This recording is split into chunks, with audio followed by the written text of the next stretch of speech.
Assalamualaikum warahmatullahi wabarakatuh.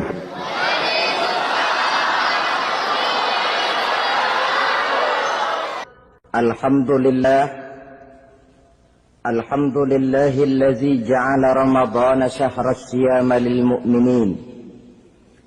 Wassalatu wassalamu ala ashrafil anbiya'i wal mursalin sayyidina wa maulana Muhammadin wa ala alihi wa ashabihil mujahidin at-tahirin, amma ba'du. Ma'asyiral muslimin rahimakumullah. Dari jumlah 12 bulan yang ada dalam agama kita, yang dihitung sejak Muharram sampai dengan bulan Zulqa'dah, maka Ramadan mendapat gelar Sayyidus Syuhur. Sayyidus Syuhur artinya raja, penghulu atau tuan dari seluruh bulan. Apa sebabnya maka Ramadan ini dinamakan Sayyidus Syuhur? Sebab yang pertama, Ramadan dipilih oleh Allah menjadi bulan tempat di mana pertama kali diturunkan ayat-ayat suci Al-Quranul Karim. Allah tidak memilih Rabiul Awal, tidak Rajab, tidak pula Sya'ban misalnya, tetapi dipilihnya Ramadan untuk menjadi bulan di mana diturunkan ayat-ayat suci Al-Quranul Karim. Seperti yang dijelaskan dalam surah Al-Baqarah ayat 185. A'udzu billahi minasyaitonir rajim. Syahrul Ramadan allazi unzila fihi al-Qur'an hudan lin-nasi wa bayyinatin minal huda wal furqan. Bulan Ramadan, bulan di mana diturunkan di dalamnya Al-Quranul Karim, yang merupakan petunjuk dan jalan menuju petunjuk bagi orang-orang yang beriman.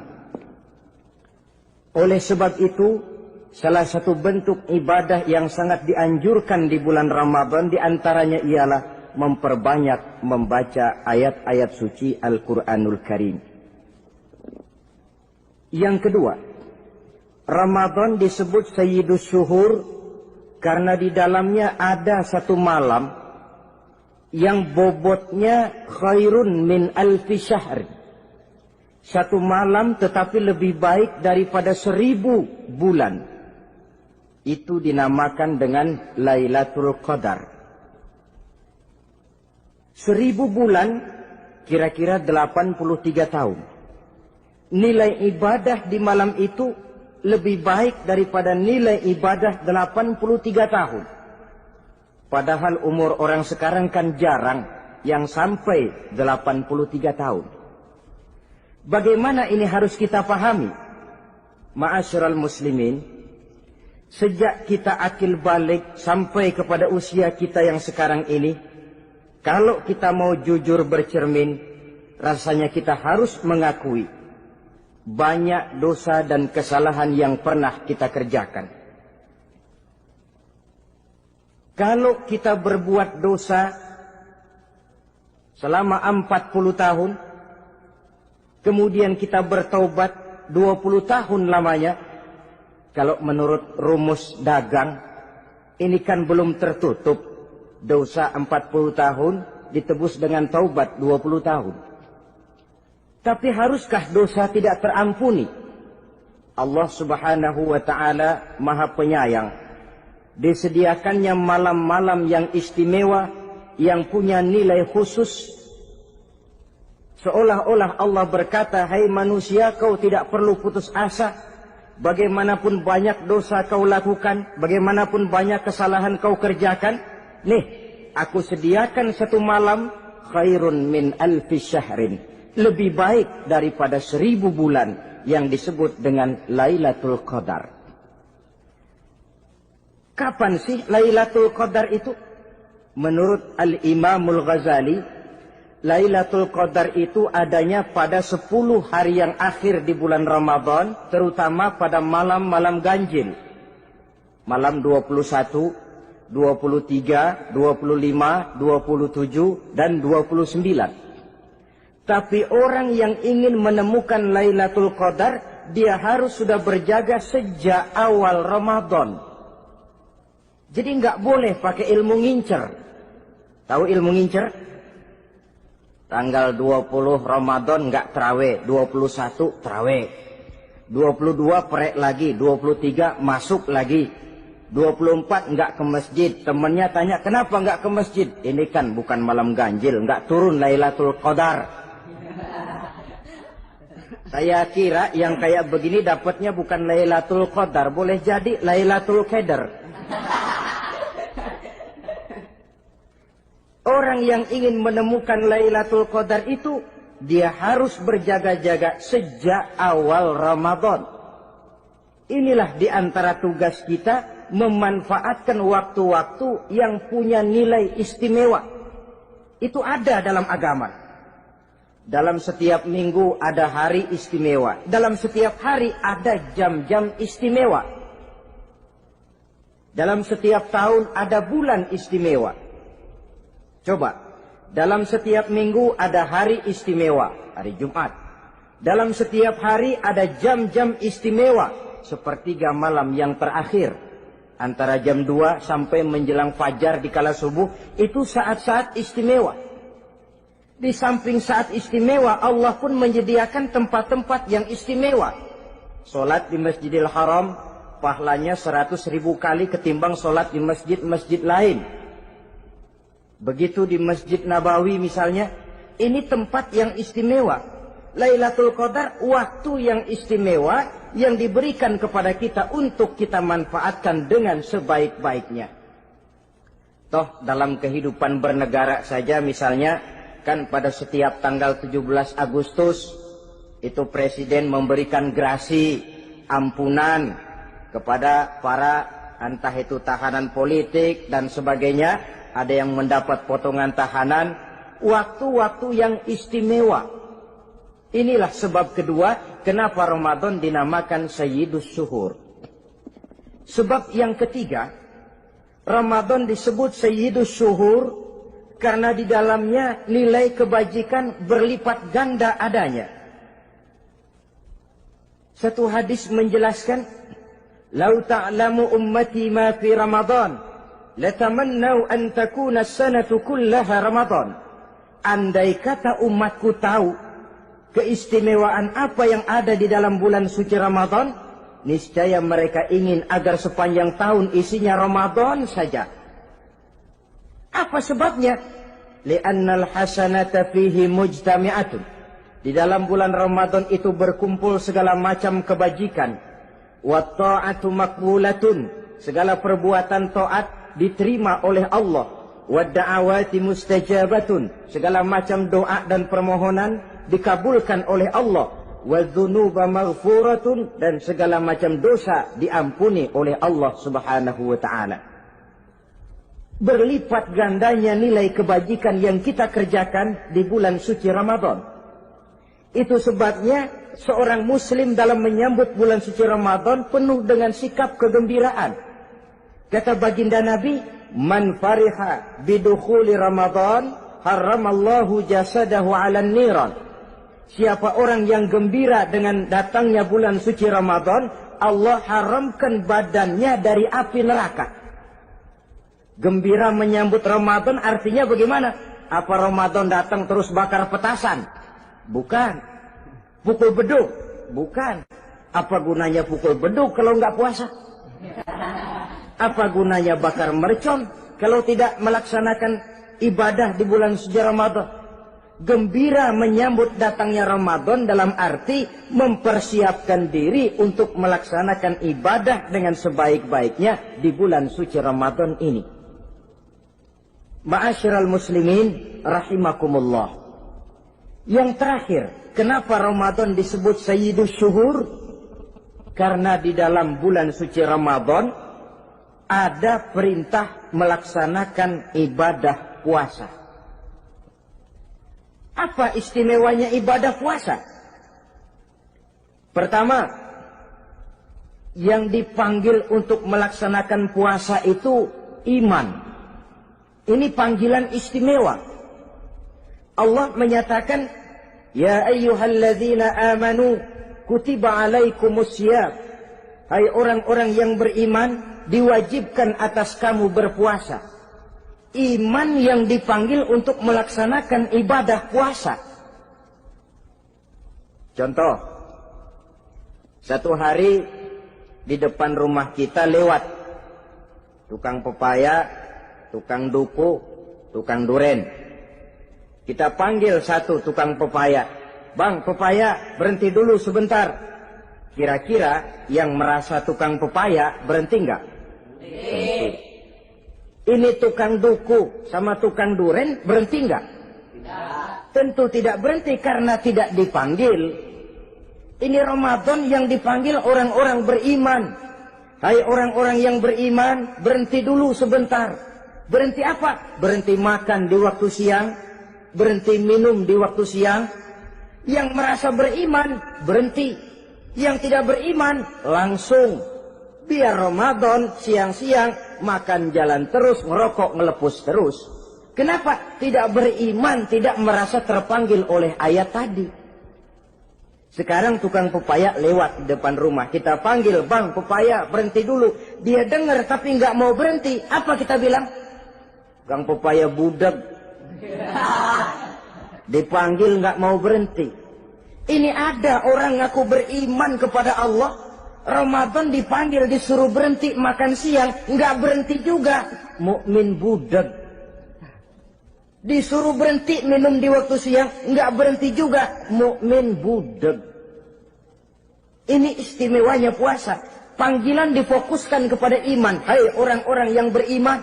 Allah tidak bilang hai orang-orang yang sudah masuk Islam. Tidak. Ya ayyuhallazina aslamu. Tidak. Ya ayyuhallazina amanu yang dipanggil.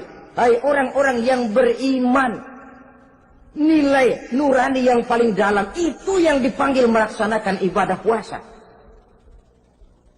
Lalu orang beriman yang bagaimana yang wajib puasa? Pertama dia sudah balik. Yang kedua berakal sehat. Yang ketiga dia mampu berpuasa. Orang beriman macam ini balik, berakal sehat, mampu melaksanakan puasa. Kalau cukup syarat ini dia wajib puasa. Kurang syarat tidak wajib puasa. Jadi kalau di bulan Ramadan ada teman kita tidak puasa, jangan heran barangkali syaratnya kurang. Cukup dalam hati saja, ini orang kurang syarat. Makanya nggak puasa. Pak, itu teman saya kok nggak puasa? Nggak puasa, nggak puasa. Dia bukan orang beriman kali ah. Orang yang tidak beriman itu tidak wajib puasa. Beriman kok Pak? Iman, tapi nggak puasa, nggak puasa. Belum balik kali ah, belum balik, cuma badan doang gede, bongsor kali itu, belum balik. Sudah kok Pak, sudah balik, sudah. Tapi nggak puasa, enggak. Gila kali dia ah, gila kali sebab orang yang tidak berakal itu tidak wajib puasa. Waras Pak, dia tidak gila. Tidak. Barangkali dia tidak mampu melaksanakan puasa karena terkena uzur syar'i. Ini keistimewaan puasa yang pertama yang dipanggil melaksanakannya iman. Keistimewaan yang kedua, oleh karena yang dipanggil iman, maka puasa dinamakan ibadah sirriyah. Ibadah rahasia. Kalau kita sembahyang, orang lihat. Kan? Lihat nggak? Lihat. Kita bayar zakat, orang tahu. Kita pergi haji, apalagi pergi haji, sekampung nganterin. Tapi kita puasa atau tidak puasa, yang tahu kan cuma kita dan Allah saja. Pura-pura sedekah, nggak bisa. Pura-pura sholat, ketahuan. Gerakannya mesti canggung. Pura-pura pergi haji, kemana perginya? Tapi pura-pura puasa, gampang. Namanya ibadah sirriyah. Bulan puasa, jam 8 pagi, makan. Keluar rumah, bibir lap yang kering. Jalan lemesin dikit. Ada angin, belaga miring. Temennya tanya, lo lemes amat, gue lagi puasa nih. Orang lain bisa dibohongi. Sebab puasa memang merupakan ibadah sirriyah yang tahu cuma kita dan Allah saja. Karena dia ibadah rahasia, puasa ini sulit terkena penyakit riya. Ibadah yang lain karena kelihatan orang, gampang kena penyakit riya, to show only. Sholat karena kelihatan orang, gampang kena penyakit riya. Karena saya jadi imam, misalnya di belakang saya lihat ada mertua, wah, saya bikinlah sembahyang saya mantap-mantap, pakai serban, pakai siwak, bahasanya saya paseh-pasehin kayak orang 16 tahun di Mekah. Wah, ufolli warwal maghribi salasa raka'atin Allahu Akbar. Surahnya saya cari yang panjang-panjang, paling pendek sabbihis sama wadduha. Akibat apa itu? Riya, di belakang ada calon mertua. Tapi kalau sholat sendirian dalam kamar, boro-boro pakai serban dan siwak, kadang-kadang kaos kutang saja cukup. Surahnya jangan sabbihis sampai wadduha, langganannya inna a'toinakal kautsar sama qul huwallahu ahad. Karena sholat terlihat orang, mudah kena penyakit riya. Sedekah pun begitu. Mulanya niatnya cuma mau sedekah 5.000. Karena ada orang yang disedekahsegani, naik 10.000. Yang 5.000 sudah karena orang. Jadi ibadah yang lain itu mudah terkena riya, tapi juga mudah dinilai orang. Kita bisa saja bilang, itu orang sholatnya khusyuk ya. Kenapa? Kelihatan dari gerakannya. Itu orang hajinya mabrur ya. Kenapa? Kelihatan dari tingkah lakunya setelah pulang haji. Itu orang sedekahnya berani ya. Kenapa? Ketahuan dari jumlahnya. Ibadah yang lain bisa dinilai, tapi puasa nggak bisa dinilai. Itu orang puasanya mantap bener ya. Kenapa? Beludah melulu. Itu bukan ukuran. Itulah sebabnya dia dinamakan ibadah sirriyah, ibadah yang abstrak, yang tahu cuma si pelaksana dan Allah saja. Ini keistimewaan puasa yang kedua. Yang ketiga, saudara-saudara, kalau ibadah-ibadah yang lain, ganjaran pahalanya itu dijelaskan oleh Allah. Sedekah kalau ikhlas pahalanya begini. Haji kalau mabrur pahalanya ini. Sembahyang berjamaah pahalanya ini. Untuk puasa tidak. Puasa Allah cuma bilang, as-siyamu li wa ana ajzi bihi. Puasa adalah untukku, aku yang akan membalasnya. Berapa besar balasannya tidak dijelaskan oleh Allah. Apa artinya ini? Kalau saudara kerja, mandor bilang, sampean kerja sama saya, gaji 1 hari 5.000. Ketahuan kan, sehari 5.000. Kita bisa kong-kalingkong, ada mandor rajin, nggak ada mandor kendor. Pokoknya sehari 5.000. Tapi kalau mandor cuma bilang, kau kerja sama aku, soal gajimu nanti aku yang atur. Tidak dijelaskan berapanya, nanti aku yang atur. Ini kan mestinya kita kerja hati-hati. Sebab apa? Mungkin gaji kita lebih besar dari jumlah 5.000 kalau kerjaan memuaskan. Mungkin tidak digaji sama sekali kalau kerjaan berantakan. Tidak dijelaskannya pahala puasa menjadi sugesti bagi kita untuk melaksanakan ibadah ini dengan sebaik-baiknya. Mungkin gaji sangat besar, mungkin tidak digaji sama sekali. Sebab kata Nabi, kam min sha'imin laisa lahu min siyamihi illa al-ju' wal 'atsh. Berapa banyak orang puasa, dia tidak memperoleh apa-apa dari puasanya kecuali lapar dan haus saja. Puasa sah, kewajiban gugur, nilai 0. Tidak dapat apa-apa kecuali lapar dan haus. Jadi inilah keistimewaan daripada ibadah puasa. Saudara hadirin yang saya hormati, kemudian apa sih perlunya kita melaksanakan ibadah puasa ini? namanya syahwat. Kalau itu kita kendalikan, maka langkah hidup ini akan menjadi lurus karenanya. Benar kalau Nabi menyatakan, "Iza ja'a Ramadan, futihat abwabus sama, wa ghulliqat abwabun nar, wa sufsidatis sayatin." Apabila datang bulan suci Ramadan, dibuka pintu langit, dibuka pintu surga, ditutup pintu neraka, dan diikat setan-setan itu. Siapa yang ikat setan? Puasa kita. Dengan puasa kita mengendalikan nafsu. Kalau nafsu kita kendalikan, setan nggak berkutik. Jadi yang mengendalikan nafsu itu nilai puasa. Nafsu terkendali, setan terikat. Kalau puasa. Kalau nggak puasa, setannya ngebludak. Jadi jangan digambarkan, wah kalau bulan puasa setan dirantai. Rantainya kayak apa? Yang rantai siapa? Arti setan diikat di sini ialah nafsu dikendalikan. Dengan apa? Mengatur makan dan minum. Puasa kan sebenarnya logikanya mengatur perpindahan waktu makan dan minum saja. Apabila perut besar ini teratur demikian rupa, syahwat tidak menggelegak, dia terkendali. Dengan hidup pandai mengendalikan nafsu, iblis tidak berdaya dan tidak berkutik.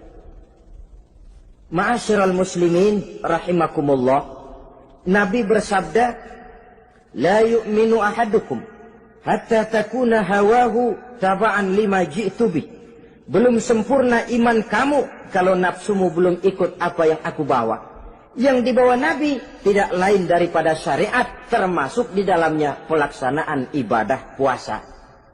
Karena itu saya pesan kepada seluruhnya, jangan kalau puasa kayak orang ngancem.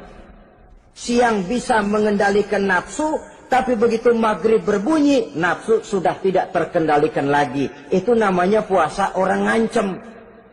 Kayaknya, biarin siang gua tahan, ntar lo maghrib. Begitu maghrib berbunyi, sudah macam bendungan pecah. Semua isi meja pindah ke perut. Akhirnya, kalau siang dia setengah mati kelaparan, habis buka setengah mati kekenyangan. Dua-duanya jelek. Kalau sudah kekenyangan, yang enak kan ngukur balik. Tidur. Maghrib liwat, isya out, trawek boten. Temennya nyamper ke masjid yuk terawih duluan deh, gua kenyang bener nih. Kenyang. Berbuka itu yang bagus pakai etik ya, etika buka itu. Maghrib berbunyi, cukup seteguk air, 3 butir korma atau sepotong kue. Sholat maghrib. Selesai sholat maghrib, masuk ronde kedua. Waktunya agak panjang, makan ala qadarnya. Selesai makan, berangkat ke masjid, isya, tarawih. Pulang tarawih, masuk ronde ketiga. Waktunya panjang, mau habis-habisan juga nggak apa-apa. Tapi kalau begitu maghrib berbunyi, langsung dipukul 1 ronde, kita yang rubuh. Kekenyangan. Waktu siang dia sanggup mengendalikan nafsu, tapi begitu maghrib berbunyi, nafsu sudah tidak terkendali lagi. Asar pengaruh puasa tidak akan membekas dalam jiwanya. Siang jelas puasa, nggak boleh ngerokok. Begitu maghrib sampai imsak kayak lokomotif, lebal kelebul nggak berhenti-berhenti. Tidak lagi sanggup mengendalikan diri, mumpung boleh katanya. Sampai pernah kejadian ada orang bangun sahur kesiangan, bingung dia waktunya tinggal dikit. Mau sahur dulu nggak keburu ngerokok, mau ngerokok dulu takut nggak keburu sahur, akhirnya bareng. Sebelah nyuap nasi, sebelah ngerokok. Itu macam mana rasanya kalau sudah kayak begitu? Padahal pengaruh daripada melaksanakan puasa akan terlihat dari sejauh mana seseorang dalam hidup mampu mengendalikan nafsu. Bukan pada waktu memang dilarang, tapi pada waktu diizinkan. Di situ yang paling kelihatan. Kalau waktu siang saudara mampu mengendalikan nafsu, itu jelas saja memang seharusnya wong puasa. Malam dalam keadaan makan boleh, minum boleh, masih mampu mengendalikan nafsu. Dalam arti makan dan minum pada batas yang wajar saja. Itulah yang dikehendaki dari melaksanakan ibadah puasa. Sehingga ibadah itu membekas dan ikut membentuk kepribadian orang. Sekali lagi, jangan cuma waktu siang saja bisa mengendalikan nafsu. Di waktu malam pun dalam kondisi yang memang dihalalkan, kita juga hendaknya mampu mengendalikan nafsu. Jadi inilah perlunya puasa yang pertama, supaya kita bisa mengendalikan nafsu. Yang kedua, puasa itu melatih kita hidup sederhana. Orang sufi mengajarkan, orang yang paling kaya ini sebenarnya orang yang hidupnya paling cukup. Sedangkan orang miskin adalah orang yang kebutuhannya kelewat banyak. Maka yang paling kaya, bahkan yang maha kaya, itu sebenarnya cuma Allah. Sebab apa? Dia nggak perlu apa-apa. Makin banyak keperluan kita, makin miskin kita. Coba orang puasa lihat. Kalau sudah jam 2, jam 3, itulah barangkali memang termasuk godaannya dalam melaksanakan ibadah puasa. Kalau jam 1 siang, jam 2 siang, jangankan makanan enak, nangka busuk kita lihat legit. Barangkali cobaan di dalam melaksanakan ibadah puasa. Tapi kalau sudah maghrib berbunyi, berbuka kita kena seteguk air, sepotong roti, 3 butir korma, kenyang rasanya. Kemana keinginan yang tadi begitu menggebu-gebu? Oh, bisikan nafsu rupanya itu. Makin dalam kita merenung, makin sampai kita kepada bentuk kesederhanaan di dalam hidup ini. Puasa membentuk pribadi seorang muslim untuk jauh daripada sifat tamak bin rakus alias rakah. Tamak itu berasal dari kalimat toma dalam bahasa Arab yang sifatnya sudah terukir dari hurufnya. Huruf to, tengahnya bolong. Huruf mim, tengahnya bolong. Huruf ain, mulutnya mangap, perutnya gede. Jadi orang tamak macam itulah. Apapun yang diberikan Allah tidak pernah ada cukupnya dan tidak pernah ada syukurnya.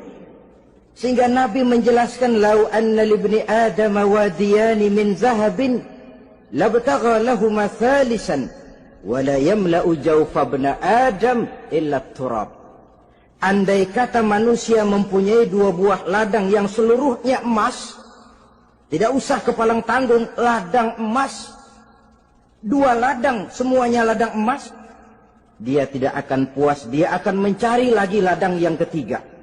Wala yamla'u jawfa ibna Adam illa turab. Mulut manusia ini memang tidak akan pernah penuh kecuali kalau sudah diisi dengan tanah. Kapan diisi dengan tanah? Kalau sudah menghadap ke arah kiblat di liang lahat, nah itu baru mulut udah nggak ngerawil, diam, tenang, kalem, diisi dengan tanah.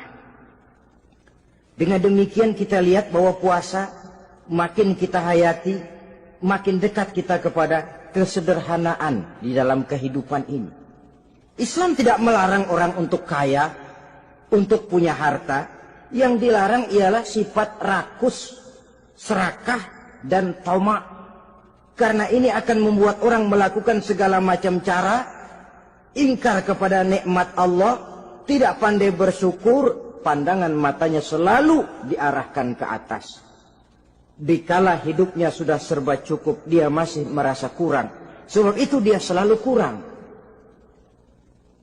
Dia sudah kaya tapi masih merasa miskin saja, maka hidupnya pun miskin terus. Saudara-saudara ma'asyiral muslimin, ini hikmah yang kedua kenapa kita perlu puasa. Yang ketiga, puasa itu melatih kita cinta kepada fakir miskin, orang-orang yang tidak mampu, yang memerlukan pertolongan. Bagaimana caranya? Dunia pendidikan berkata bahwa pendidikan akan lebih berhasil kalau bersifat audiovisual. Mengajar anak berenang, bawa ke kolam. Mengajar anak naik sepeda, berikan sepedanya. Mengajar orang cinta fakir miskin, rasakan apa yang dirasakan oleh fakir miskin. Apa itu? Lapar, haus. Kan nggak bisa ngajarin anak berenang teori saja. Ke kolam nggak pernah. Teori hafal luar kepala. Gaya dada begini, gaya 200 meter begini, gaya kupu-kupu begini, gaya bebas begini. Teori hafal ke kolam nggak pernah. Sekali terjun, gaya batu. Sudah nggak timbul-timbul lagi. Nggak bisa ngajar anak naik sepeda cuma teori saja. Sepedanya tidak pernah diberikan. Hafal teori, bab 1 pegang stang. Bab 2 dorong. Bab 3 kaki kanan naik pedal kanan. Bab 4 genjot. Hafal teori, megang sepeda nggak pernah. Begitu dikasih sepeda dia naik, habis tukang bakso. Pun mendidik orang cinta kepada fakir miskin tidak bisa cuma lewat seminar, kongres, penataran, indoktrinasi. Diadakan simposium, seminar, diskusi supaya orang cinta kepada fakir miskin, tapi yang bicara orang kenyang semua. Bagaimana hati ini mau peka? Islam itu nggak usah banyak teori lah. Rasakan saja lapar, haus, enak nggak? Kalau kau tahu lapar dan haus tidak enak, kau lapar haus cuma sebentar. Habis maghrib, laparmu hilang, hausmu hilang. Bagaimana saudara-saudaramu muslimin yang terkapar di kolong-kolong jembatan? Yatim piatu yang hidup terlunta-lunta. Perempuan-perempuan tua hidup miskin, anak pun banyak perlu uluran tangan. Lapangan kerja sulit, persaingan hidup makin tajam. Meringkuk mereka di sudut-sudut kehidupan. Beratap langit, beralas bumi, tanpa tahu kapan hidup dan nasibnya akan berubah. Di situ pekalah hati untuk hidup tidak cuma buat kepentingan diri dan perut sendiri saja, tapi mampu memberikan pertolongan sesuai dengan kemampuan kepada mereka yang memang memerlukan. Sebuah hadis menyatakan, irhamu ahlal ardi yarhamkum man fis sama. Sayangilah apa yang ada di permukaan bumi, nanti yang di langit akan sayang kepadamu. Si kaya sayang kepada yang miskin lalu menolongnya. Yang alim sayang kepada yang awam lalu membimbingnya. Yang pemimpin sayang kepada rakyat lalu melindunginya. Yang di langit akan sayang kepada kita, akan turun rahmah berlimpah, akan tercipta keberkahan dan ketenangan dalam hidup. Tapi kalau sebaliknya, yang kaya malah nyantap yang miskin, yang pemimpin malah menggilas yang rakyat, yang alim malah membodoh-bodohi orang yang memang sudah bodoh, akan terwujudlah malapetaka. Bukan rahmah yang turun dari langit, tapi azab akan menimpa kita semua. Orang yang menghayati lapar, menghayati haus, akan timbul kepekaan sosial. Hidup tidak cuma untuk diri sendiri saja, tapi mampu melihat lingkungannya.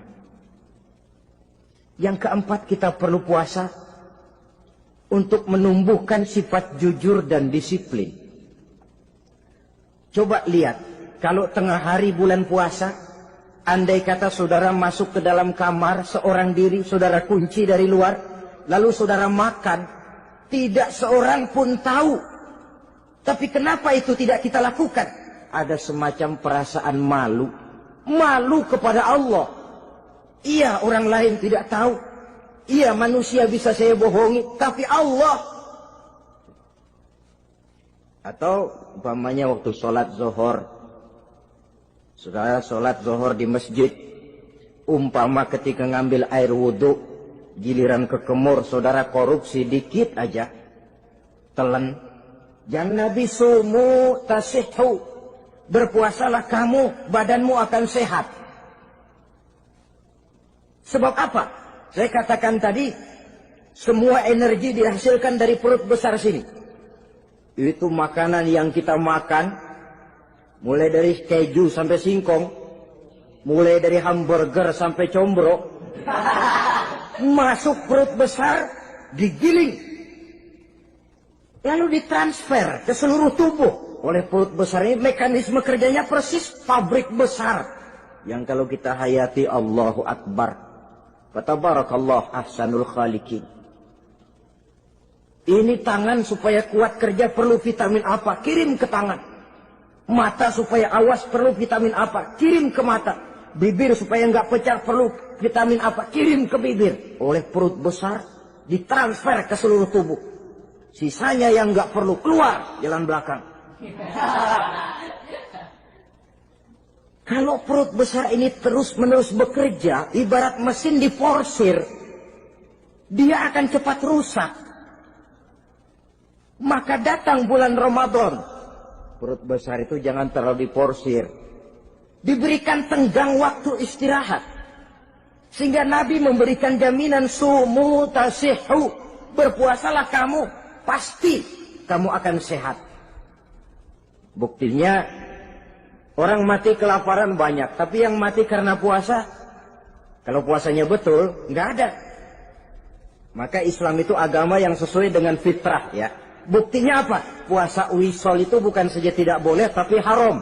Puasa wisol artinya puasa nyambung. Dari pagi sampai maghrib, sampai malam, sampai besok pagi lagi terus-terusan puasa, haram. Karena itu bertentangan dengan fitrah. Islam tidak cukup dari waktu imsak sampai datang waktu maghrib. Kenapa? Menurut perhitungan itu sesuai dengan daya kemampuan maksimal manusia. Sudah diukur itu. Allah yang bikin manusia kok. Jadi kalau Allah perintah puasa, itu sudah dalam kemampuan daya tampung dari kapasitas yang dimiliki manusia. Orang mati kelaparan banyak, yang mati karena puasa nggak ada. Belum pernah saya dengar ada warta berita, sari berita-berita penting dalam sejarah ini, gara-gara bulan puasa orang Islam pada mati. Nggak ada.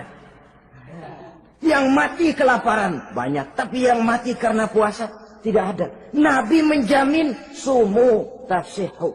Berpuasalah kamu, pasti badanmu akan sehat. Ma'asyiral muslimin, kalau sudah tahu kita apa perlunya kita berpuasa, pembicaraan akan saya lanjutkan bagaimana seharusnya kita puasa. Puasa yang ideal itu yang bagaimana? Al-Imamul Ghazali menjelaskan, orang yang puasa itu ada 3 macam. Pertama, saumul awam. Puasanya orang kebanyakan. Orang macam ini merasa sudah puasa asal tidak makan, tidak minum. Puasa sudah. Pokoknya tidak makan, tidak minum, itulah puasa. Ini puasanya orang awam. Matanya tidak pernah puasa. Kupingnya tidak puasa, kakinya tidak puasa, tangannya tidak puasa. Ini puasa orang awam, kebanyakan. Hasilnya tidak mustahil seperti yang dikatakan Nabi tadi. Berapa banyak orang puasa tidak mendapat apa-apa dari puasanya kecuali lapar dan haus. Puasa sah, kewajiban gugur, nilai 0. Kan rugi ibadah semacam itu. Sebab jangan lupa, yang membatalkan itu kan 2. Ada yang membatalkan pahala puasa, ada yang membatalkan puasa. Bedanya apa? Kalau puasa batal, pahala jelas batal. Tapi kalau pahala yang batal, puasanya mungkin sah. Kewajibannya gugur, tapi pahala tidak ada. Kalau yang membatalkan puasa sih umumnya kita bisa jaga itu. Sebab apa? Masalahnya konkret, kelihatan. Apa yang membatalkan puasa? Misalnya makan dan minum yang disengaja walaupun sedikit. Batal. Sedikit tapi sengaja tidak mengenyangkan, batal. Mamanya pentol korek yang kecil itu. Sengaja telan waktu puasa, batal. Kan sedikit pak, nggak kenyang kok. Sengaja. Sengaja itu yang bikin batal. Tapi kalau tidak sengaja seperti lupa, itu tidak batal. Misalnya hari pertama puasa, di sembahyang subuh tidur, bangun jam 8, lupa kebiasaan, langsung aja nyerbu ke dapur. Dapat sepiring setengah, ingat. Astagfirullah, lagi puasa, betul. Setelah ingat bagaimana? Yang masih ada di mulut keluarkan, berkemur, lanjutkan puasanya, sah. Perkara sepiring setengah yang udah kadang masuk bagaimana Pak? Itu rezeki. Lawang orang lupa. Lupa itu kan jenis yang ma'fu anhu. Jenis yang dimaafkan. Makan dan minum yang disengaja walaupun sedikit. Batal. Batal puasanya. Apalagi muntah yang disengaja. Batal puasanya. Ukuran sengaja kan kita tahu. Apalagi hilang akal seperti gila atau pingsan, batal puasa. Apalagi hubungan suami istri di waktu siang secara sengaja, batal. Kalau sengaja, kalau nggak sengaja, enggak. Namanya nggak sengaja. Umpamanya, saya nggak sengaja Pak, tahu-tahu udah nyampe situ, gimana? Yang nggak batal, cuma begitu ingat, buru-buru selesai mandi, lanjutkan puasanya, sah. Jangan begitu ingat sih ingat Pak puasa, cuman tanggung. Nah, ini tanggung ini yang bikin jadi batal. Dan jangan lupa, orang yang membatalkan puasa karena hubungan suami istri, dendanya paling berat. Seorang sahabat pernah lapor, halaktu ya Rasulullah. Ya Rasul, celaka saya. Ma ahlakaka, apa yang bikin kamu celaka? Saya lagi puasa Ramadan ya Rasulullah, saya nggak tahan. Lalu, saya nyelonong sama istri saya. Pengantin baru ini rupanya. Nyelonong bagaimana? Ya nyelonong.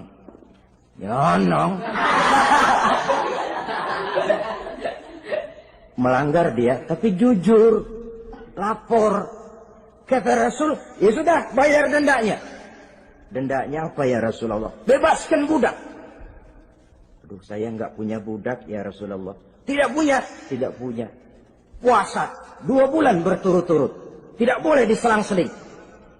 Syahraini mutatabi'aini. 2 bulan berturut-turut. Tidak boleh diselang-seling. Gimana? Sanggup puasa 2 bulan berturut-turut? Enggak kuat ya Rasulullah. Enggak kuat? Enggak kuat. Ramadan yang sebulan aja saya nyelonong. Apalagi 2 bulan.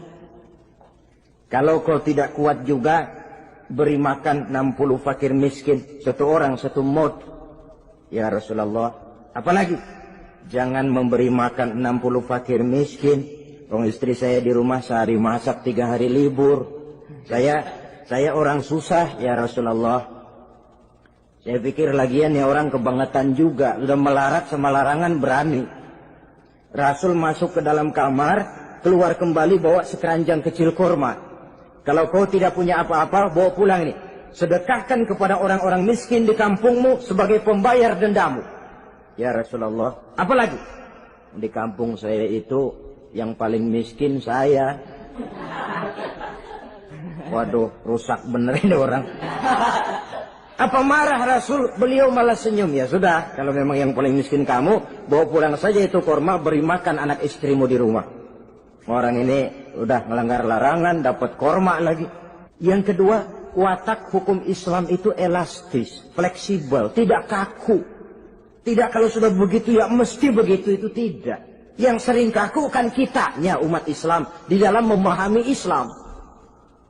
Saudara hadirin yang saya hormati, yang tidak boleh itu pun di waktu siang. Kalau malam sejak maghrib sampai sebelum imsak, pada awal perintah puasa tidak boleh. Tapi ternyata banyak juga yang nyerempet-nyerempet. Sampai Allah turunkan, uhilla lakum lailatas siyami arrafasu ila nisaikum. Dihalalkan bagi kamu pada malam puasa bergaul dengan istrimu. Jadi barangkali di antara pendengar ini ada yang pengantin baru, tolong sabarlah di waktu siang. Tunggu maghrib berbunyi. Kalau sudah maghrib habis buka, mau buka lagi juga nggak apa-apa. Terserah saja. Ini yang membatalkan puasa. Yang kita sulit mengontrol, yang membatalkan pahalanya. Apa misalnya? Ngomong-ngomongin orang. Puasa. Ngomongin orang jalan terus. Itu ya tetangga kita. Kenapa emang? Oh, anu. Kita sih bukan ngomongin orang ini. Bukan ngomongin orang katanya. Ngomongin tuyul. Anu. Bohong. Orang puasa bohong, apa puasanya batal? Tidak. Puasanya sah. Yang batal mungkin pahalanya. Saudara-saudara, ma'asyiral muslimin rahimakumullah. Mata, terutama di kota-kota besar, menjaga mata ini kadang-kadang kita nggak pengen lihat tapi kelihatan. Sebab itu memang yang tidak boleh ngeliatin. Kalau kelihatan lain, kelihatan itu kan rezeki. Orang kita nggak mau tapi kelihatan. Yang kelihatan itu sebentar. Kata Imam Ali, nazaratul ula laka wa tsaniyatu alaika. Pandangan pertama untukmu, yang kedua atasmu. Jadi begitu kelihatan, ya sudah. Jangan kelihatan tapi manteng aja enggak mau. Jadi mantengnya ini yang jadi urusan. Saudara hadirin yang saya hormati, dengan kata lain, berusahalah kita untuk puasa zahir batin. Itu yang pertama tadi. Puasa tingkatnya orang saumul awam disebut. Tingkat yang kedua, saumul khawas. Puasanya orang khusus. Bagaimana ini? Di samping tidak makan dan tidak minum, panca inderanya sudah ikut puasa. Matanya puasa.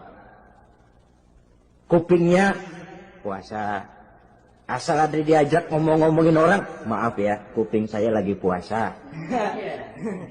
Kakinya puasa, diajak jalan ke tempat yang tidak baik, dia bilang, maaf saja, kaki saya lagi puasa.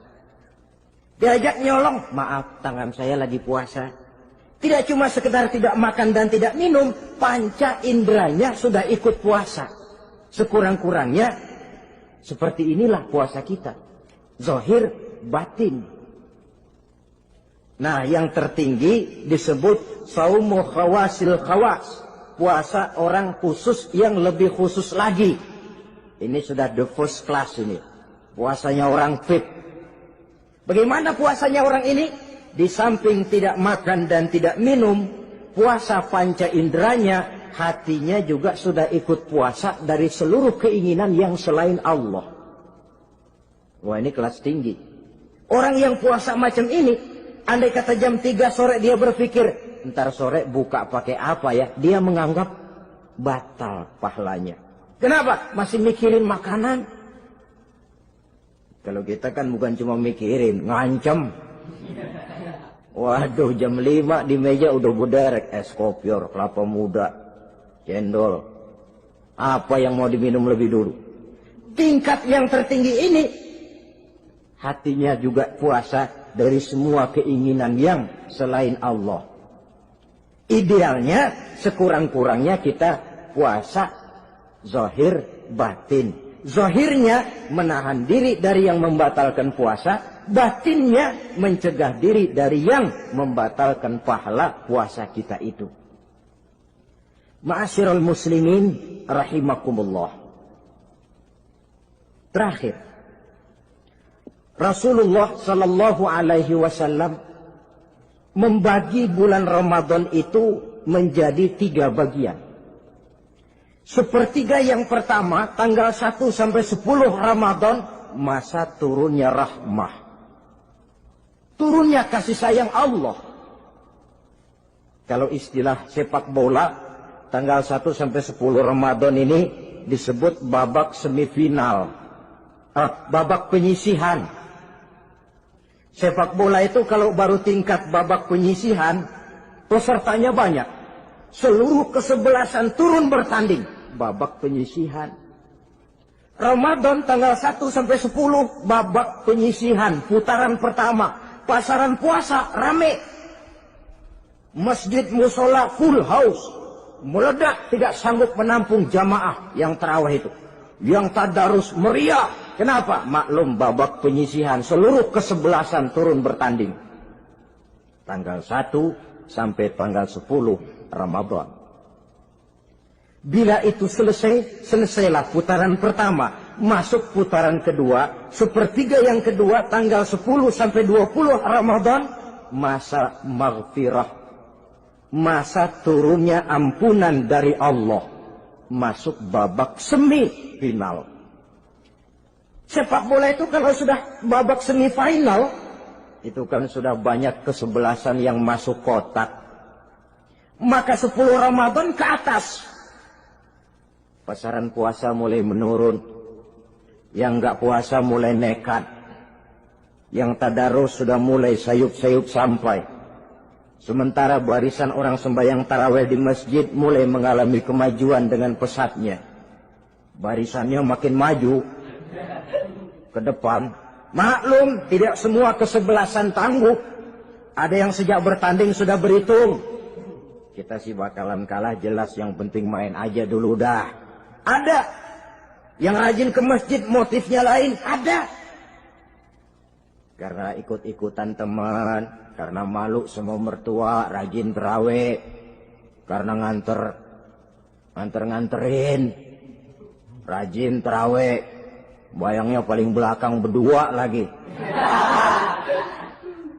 Malah ngeledek begitu imam waladolin, dia di belakang nyaut asik.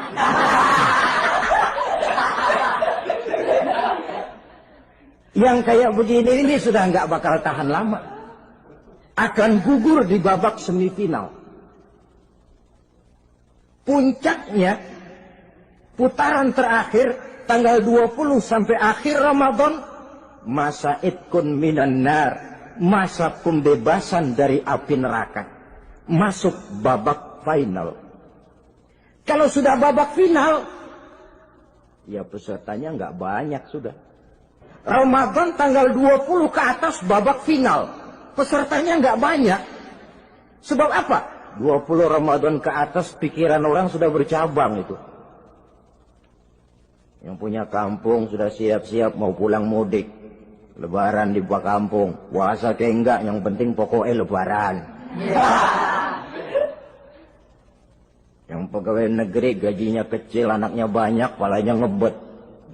Yang belum punya sepatu, belum punya baju, macam-macam problem, sehingga konsentrasi ibadah menurun. Padahal Nabi sangat menganjurkan tingkatkan ibadah, la siyama fi asril awakhir, lebih-lebih pada hari 10 yang akhir, tanggal 20 sampai akhir Ramadan. Di situ dianjurkan memperbanyak ibadah, i'tikaf, tarawih, tadarus Quran, bersedekah, amalan-amalan sunnah yang sangat dianjurkan di bulan suci Ramadan ini. Nah, mereka yang keluar sebagai finalis Ramadan, Allah Subhanahu wa ta'ala berkenan memberikan piagam penghargaan. Di atas piagam itu tertulis dengan nyata, ghufira lahu ma taqaddama min zambihi. Pemegang piagam ini dinyatakan keluar sebagai finalis Ramadan. Kepadanya diberikan penghargaan dengan jaminan ampun terhadap seluruh dosa yang pernah dia kerjakan. Sehingga dia keluar Ramadan, masuk 1 Syawal, seperti bayi baru dilahirkan oleh ibunya. Bersih tanpa dosa, karena sudah dibersihkan oleh ibadah Ramadan. Sehingga masuk Syawal, dia rayakan Idul Fitri, dia pantas mengucapkan minal aidin wal faizin. Minal aidin artinya, semoga kita termasuk orang yang kembali. Kembali kemana? Kembali kepada fitrah. Seperti bayi baru dilahirkan oleh ibunya. Tidak punya dosa kepada Allah, karena sudah dibersihkan oleh ibadah Ramadan. Ini orang yang finalis. Puasanya betul, tarawihnya betul, pantas mengucapkan minal aidin.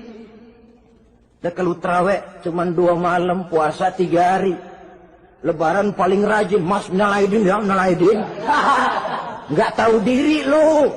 Minal aidin dari mana?